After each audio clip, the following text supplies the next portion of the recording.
War and Peace, Part 30. And y'all, just a warning, this is a heavy one. If you're not in the best mindset, I might skip this video. Quick context, this passage is about Pierre. And we know he has had ups and downs throughout this book, but this is a huge down. This is probably like the worst he's ever felt. He feels bad because he's just witnessed Russian prisoners be executed. So here we go.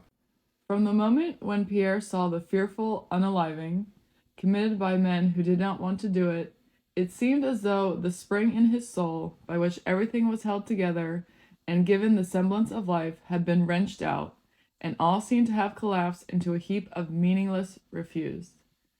Though he had no clear apprehension of it, it had annihilated in his soul all faith in the beneficent ordering of the universe, and in the soul of men, and in his own soul, and in God.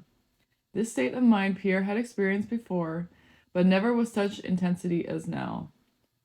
When such doubts had come upon him in the past, they had arisen from his own fault, and at the very bottom of his heart Pierre had always been aware that salvation from that despair and from these doubts lay in his own hands.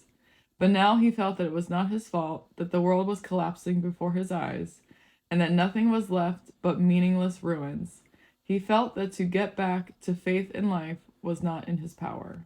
So, needless to say, Pierre going through it. Like I said, Pierre, throughout the book, Pierre has been prone to moments of feeling really like spiritual, lofty feelings, and then also feeling pretty low. Now we see that he is low, like he's going through it. I mean, it makes sense. Napoleon and the French have just marched into Moscow.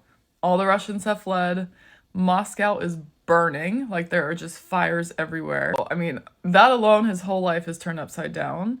And then he has just witnessed, like, very close firsthand, Russian prisoners being unalived execution style by French soldiers who, like, he could tell didn't want to do it themselves. They were just ordered to do this. I guess this is his lowest point, and I'm sure later Tolstoy is going to bring him around the other way. And maybe I'll stitch this video when I'm assuming he does. I don't know. He may just leave him in despair. I don't know. My guess is there's gonna be like a redemption arc in the next, there's like 200 pages left, and I'm guessing Pierre will find his hope and love for humanity again, but we'll see. I don't know.